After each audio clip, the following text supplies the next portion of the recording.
বন্ধুরা, আগামী বৃহস্পতিবার গুরু পূর্ণিমার দিন ভুলেও করবেন না এই 5টি কাজ, নইলে আপনি আপনার নিজের দুর্ভাগ্যকে যেমন ডেকে আনবে, ঠিক তেমনি আপনি আপনার স্বামী সন্তানের চরম ভয়ঙ্কর অমঙ্গলকে ডেকে আনবে। হ্যাঁ বন্ধুরা, আপনারা একেবারে ঠিকই শুনেছেন। এই কাজগুলি করার ফলে আপনার পরিবার চরম ভয়ঙ্কর মহা বিপদের মধ্যে পড়তে পারে। এক কথায় বলতে গেলে আপনার সংসার জ্বলে পুড়ে শেষ হয়ে যাবে। তাই আজ আমি আমার এই ভিডিওটির মাধ্যমে এমন বিশেষ কয়েকটি কাজ আপনাদের কাছে তুলে ধরব, যা আপনাদের জানা অত্যন্ত প্রয়োজন। বন্ধুরা, আপনারা প্রত্যেকেই কম বেশি জানি যে হিন্দু সনাতন ধর্মে এমন বিশেষ কিছু দিন রয়েছে, যে দিনগুলিতে আপনি স্বাস্থ্যের বিধি হিসেবে মেনে চলতে পারেন। তাহলে এটুকু সুনিশ্চিতভাবে বলা যেতে পারে যে আপনি জীবনে অনেকখানি সৌভাগ্য লাভ করতে পারবেন। তাই আজ আমি আমার এই ভিডিওটির মাধ্যমে আমি আপনাদের সকলের উদ্দেশ্যে জানিয়ে দেব, আগামী বৃহস্পতিবার 10ই জুলাই 2025 বৃহস্পতিবার গুরু পূর্ণিমার দিন এই বিশেষ কয়েকটি কাজগুলি আপনারা কিন্তু এই দিন ভুলেও করবেন না। আপনি আপনার অজান্তে আপনার স্বামী সন্তানের মহা বিপদ ডেকে আনবে। ঠিক তেমনি আপনার পরিবারে উপস্থিত হবে নানান রকমের ঝুট ঝামেলা ও চরম ভয়ঙ্কর দারিদ্রতা। তাই বন্ধুরা, আপনি যদি চরম বিপদের মুখে পড়তে না চান, আপনি যদি আপনার স্বামী সন্তানকে নিয়ে সুখ শান্তি ও সমৃদ্ধিতে ঘর সংসার করতে চান, তাহলে আগামী বৃহস্পতিবার গুরু পূর্ণিমার দিন এই সমস্ত কাজ করে নিজের দুর্ভাগ্যকে কখনোই ডেকে আনবেন না। খুবই গুরুত্বপূর্ণ আজকের এই বিষয় প্রসঙ্গ, প্রত্যেকের জানা দরকার। নমস্কার, আমি সনাতনী পম্পা। দেশ ও দেশের বাইরে থেকে যে সকল দর্শকেরা এই মুহূর্তে ভিডিওটি দেখছেন, প্রত্যেককে জানাই সুস্বাগতম সনাতনী পম্পা ইউটিউব চ্যানেলে, অর্থাৎ সনাতনী ধর্ম তথ্যমূলক চ্যানেলে। আমি সর্বদাই চেষ্টা করি সনাতন ধর্মের গুরুত্বপূর্ণ বিষয় প্রসঙ্গ আপনাদের সামনে উপস্থাপনা করতে। তাই আসুন কিছুক্ষণ সময় ধৈর্য ধরে এই বিষয়ে অবশ্যই জানার চেষ্টা করুন। শুরু থেকে শেষ পর্যন্ত ভক্তি শ্রদ্ধা ও ভালোবাসার সহিত আপনারা শ্রবণ করবেন। ভালো লেগে থাকলে অবশ্যই একটি লাইক করবেন, কমেন্টে জয় মা লক্ষ্মী দেবীর জয় এবং জয় শ্রীকৃষ্ণ রাধে রাধে লিখে কমেন্ট অবশ্যই করবেন। তাহলে চলুন শুরু করি আজকের এই ভিডিওটি। চলুন এইবার মূল আলোচনায় প্রবেশ করা যাক। তবে আপনারা যদি মা লক্ষ্মীর আশীর্বাদ ও কৃপা পেতে চান, যদি ভগবান শ্রীকৃষ্ণের আশীর্বাদ ও কৃপা পেতে চান, তাহলে এই ভিডিওটি আপনজনদের সাথে শেয়ার করে জয় শ্রীকৃষ্ণ রাধে রাধে লিখে কমেন্ট অবশ্যই করুন। বন্ধুরা, আমি সবার প্রথমে আপনাদেরকে জানিয়ে রাখবো যে এই 2025 সালে এই গুরু পূর্ণিমা তিথি শুরু হচ্ছে 10ই জুলাই রাত 1:37 থেকে এবং এই তিথি শেষ হচ্ছে 11ই জুলাই রাত 2:07। তাই উদয় তিথি অনুযায়ী 10ই জুলাই বৃহস্পতিবার গুরু পূর্ণিমা তিথি পালিত হবে। এরপর আমি সবার প্রথমে আপনাদেরকে যে বিষয়টি জানাতে চাই, তা হলো আগামী বৃহস্পতিবার এই গুরু পূর্ণিমার দিন কখনোই বেলা পর্যন্ত ঘুমিয়ে থাকবেন না। হ্যাঁ বন্ধুরা, এই বৃহস্পতিবার গুরু পূর্ণিমা তিথির দিন সকাল সকাল ঘুম থেকে উঠে আপনি প্রথমেই যেটি করবেন, বাড়ি ঘর দুয়ার পরিষ্কার পরিচ্ছন্ন করে নেবেন, অর্থাৎ বাসি পাঠ সেরে নিয়ে আপনি তাড়াতাড়ি স্নান পর্ব সেরে নিন এবং শুদ্ধ বস্ত্র পরিধান করে মা লক্ষ্মী এবং সত্যনারায়ণের পুজো আরাধনা করুন। বন্ধুরা, আপনারা কোনো মতে এই দিন বেলা পর্যন্ত যেমন ঘুমাবেন না, ঠিক তেমনি সন্ধ্যাবেলায় আপনারা ঘুমিয়ে থাকবেন না। বন্ধুরা, আপনারা একটি কথা মাথায় রাখবেন যে এই সকালবেলা এবং সন্ধ্যাবেলায় এই সন্ধিক্ষণে আপনারা কখনোই কোনো খাদ্য গ্রহণও করবেন না এবং এই বিষয়টি আপনারা অতি অবশ্যই মাথায় রাখার চেষ্টা করবেন। বন্ধুরা, এরপর দ্বিতীয় যে কাজটির কথা বলবো সেটি হলো, বন্ধুরা, আপনারা সকালবেলা ঘুম থেকে উঠে কখনোই বাড়ির মধ্যে ঝগড়া অশান্তি কলহ বিবাদ বা পরের বিষয়ে আলোচনা করা বা পরচর্চা করা কোনো প্রকারের এই ধরনের অধার্মিক কাজ আপনি কিন্তু আপনার বাড়ির মধ্যে করবেন না। নইলে একটি কথা মনে রাখবেন বন্ধুরা, যে মা লক্ষ্মী আপনার প্রতি যেমন অত্যন্ত রুষ্ট হবেন, ঠিক তেমনি আপনি কিন্তু ভগবানের আশীর্বাদ ও কৃপা থেকে সুনিশ্চিতভাবে বঞ্চিত হবেন। আর তাই এই বিষয়টি অতি অবশ্যই মাথায় রাখার চেষ্টা করবেন। আর এই সমস্ত কাজই হচ্ছে অধার্মিক কাজ। বন্ধুরা, যারা সমাজে থেকে ধর্মের পথে চলে না, তারা এই সমস্ত কাজ করে বেড়ায়। তাই এই বিষয়টি অতি অবশ্যই মাথায় রাখার চেষ্টা করবেন। বন্ধুরা, এরপর তৃতীয় যে বিষয়টির কথা আপনাদেরকে জানিয়ে দেব, যে এই পবিত্র গুরু পূর্ণিমার দিন আপনারা কোনোভাবে মনে প্রাণে কোনো মানুষকে আঘাত দিয়ে কথা বলবেন না, বা বড় কোনো কথা বলে তাকে কষ্ট দেবেন না। আপনারা যতটা পারবেন চেষ্টা করবেন ভগবানের আরাধনা করার, ভগবানকে মনে প্রাণে শ্রদ্ধা করা, হাসি খুশি রাখা। দেখবেন সুনিশ্চিতভাবে আপনার মঙ্গল হবেই হবে। বন্ধুরা, এরপর আপনাদেরকে যে বিষয়টি আপনাদেরকে জানিয়ে দেব, আর তা হলো, বন্ধুরা, এই বৃহস্পতিবার গুরু পূর্ণিমার দিন আপনারা কোনো মতেই যেমন তুলসী গাছে হাত দেবেন না, ঠিক তেমনি তুলসী পাতা তুলবেন না। বন্ধুরা, একই সাথে আমি আপনাদেরকে আরো একটি বিষয় জানিয়ে রাখি, যে এই পবিত্র গুরু পূর্ণিমার দিন কোনোভাবে কোনো প্রাণীকে যেন আঘাত বা হত্যা করারও চেষ্টা করবেন না। ঠিক তেমনি এই দিন কোনোভাবে কোনো গাছ কাটবেন না, কারণ এই গুরু পূর্ণিমার দিন প্রকৃতিও মাকে স্বাগত জানাতে প্রস্তুত থাকে।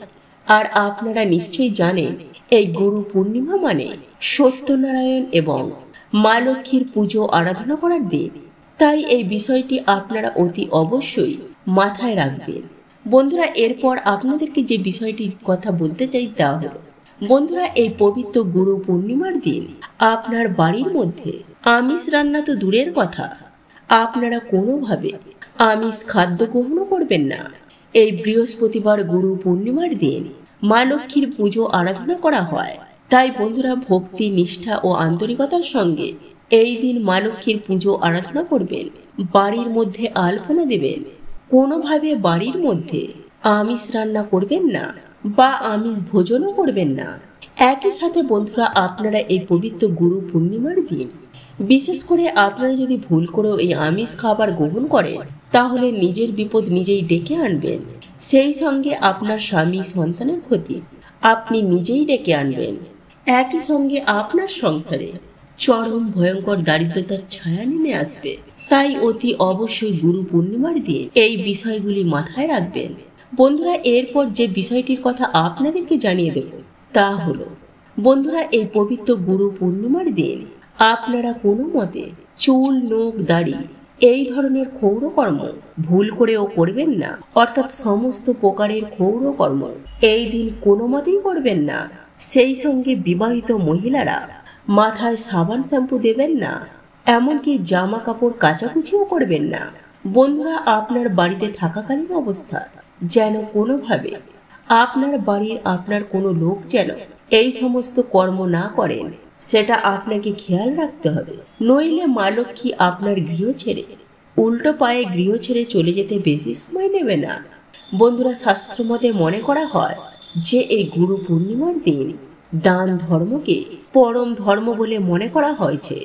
তাই বন্ধুরা, শাস্ত্র মতে এই গুরু পূর্ণিমার দিন এই কাজগুলি করে জীবনে সুখ, শান্তি, সমৃদ্ধি ভরপুর হওয়া সম্ভব।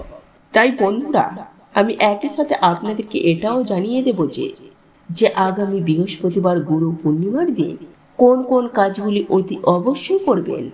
বন্ধুরা, এই বৃহস্পতিবার গুরু পূর্ণিমা তিথি দিনটি অত্যন্ত শুভ। আর এই গুরু পূর্ণিমাকে আষাঢ়ে পূর্ণিমাও বলা হয়। এই পূর্ণিমা হিন্দু ও বৌদ্ধ ধর্মদের অন্যতম ধর্মীয় ও সামাজিক অনুষ্ঠান। কথিত আছে, এক আষাঢ়ী পূর্ণিমায় এক গৌতম বুদ্ধ সিদ্ধান্ত রূপে মাতৃ গর্ভে ভূমিষ্ঠ হয়েছিলেন। হিন্দু বিশ্বাস মতে এই দিন মহাভারতের রচয়িতা মহর্ষি ব্যাসদেব জন্মগ্রহণ করেছিলেন, যার ফলে এই দিনটিকে কোথাও ব্যাস পূর্ণিমাও বলা হয়। তাই এই দিনটি খুবই শুভ বলে মনে করা হয়। বন্ধুরা, শাস্ত্র মতে গুরু পূর্ণিমার দিন এমন কিছু কাজের মাধ্যমে নিজের ভাগ্যের চাকাকে ঘোরানো যেতে পারে। তাছাড়াও এই দিনে এই কাজগুলি করলে জীবনে সুখ, শান্তি, সমৃদ্ধি সুনিশ্চিতভাবে এনে দিতে পারে। বন্ধুরা, এই গুরু পূর্ণিমার দিন বাড়ির প্রধান দরজা মা লক্ষ্মীর পদচিহ্ন অঙ্কন এবং যদি বাড়িতে মা লক্ষ্মীর পদজোয়াল থাকে তাহলে তা উত্তর দিকে রেখে তার সামনে একটি ঘিয়ের প্রদীপ জ্বালালে দারিদ্র্য দূর হয় এবং অর্থভাগ্য খুলে যায়। বন্ধুরা, এই গুরু পূর্ণিমার দিন মা লক্ষ্মীর কাছে নারিকেলের তৈরি জিনিস যেমন নাড়ু বা লাড্ডু ইত্যাদি অর্পণ করুন।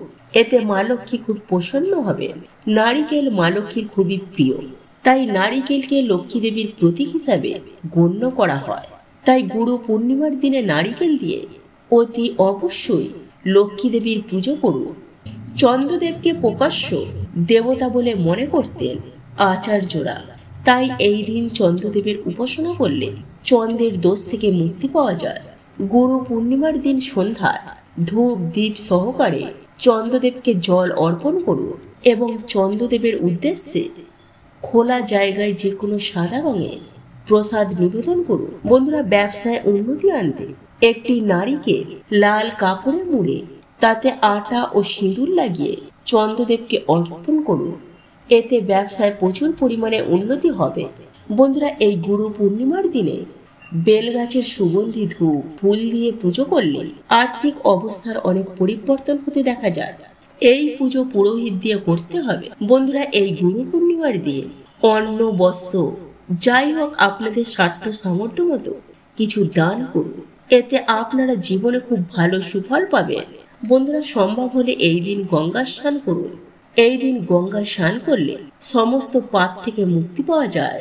গুরু পূর্ণিমার দিন সারাদিন উপবাস করে সন্ধ্যায় মা লক্ষ্মীর পুজো আরাধনা করলে অর্থ কষ্ট থেকে মুক্তি পাওয়া যায়। একই সাথে সত্যনারায়ণের পুজো আয়োজন করাও খুবই শুভ। এর ফলে বাড়ি থেকে কুপ্রভাব দূরে সরে যায়। বন্ধুরা, গুরু পূর্ণিমার দিন পশু পাখিকে খাওয়ানোর চেষ্টা করুন। এই দিন একটি সাদা কাপড়ের ওপরে মুগ ডাল, ছোলার ডাল, আটা, কালো তিল ও কলাই রেখে তা নবগ্রহের যন্ত্রের কাছে রাখুন এবং মনের কামনা জানান। এতে নানাবিধি গ্রহের দোষ খণ্ডন হয়। কিন্তু নবগ্রহের যন্ত্রের ওপর তিলক কাটতে ভুলবেন না। বন্ধুরা, এই উপায়গুলি আপনারা যদি আগামী বৃহস্পতিবার গুরু পূর্ণিমার দিন করতে পারেন তাহলে দেখবেন আপনারা রাতারাতি কোটিপতি হয়ে গেছেন। জীবনে সুখ শান্তি সমৃদ্ধি থাকবে। তো এই ছিল আমাদের আজকের ভিডিও। ভিডিওটি কেমন লাগলো তা কমেন্ট করে অবশ্যই নিজের মতামত জানাবেন। ভালো লেগে থাকলে অবশ্যই একটি লাইক করবেন। কমেন্টে ভক্তি, ভালোবাসা ও শ্রদ্ধার সহিত জয় মা লক্ষ্মী দেবীর জয় বা জয় শ্রীকৃষ্ণ রাধে রাধে একটি বারের জন্য হলেও লিখে যাবার জন্য অনুরোধ জানাচ্ছি। আর আপনি যদি আমাদের চ্যানেলে নতুন দর্শক হয়ে থাকেন তো বিশেষভাবে অনুরোধ করব চ্যানেলটি অবশ্যই সাবস্ক্রাইব করে পাশে থাকা নোটিফিকেশন বেল আইকনটি অন করে রাখবেন। তাহলে সকলে সুস্থ থাকুন, ভালো থাকুন পরম করুণাময় ঈশ্বরের অশেষ কৃপায়। তো আবারও কথা হবে আপনাদের সাথে নতুন কোনো ভিডিওর বিষয় নিয়ে।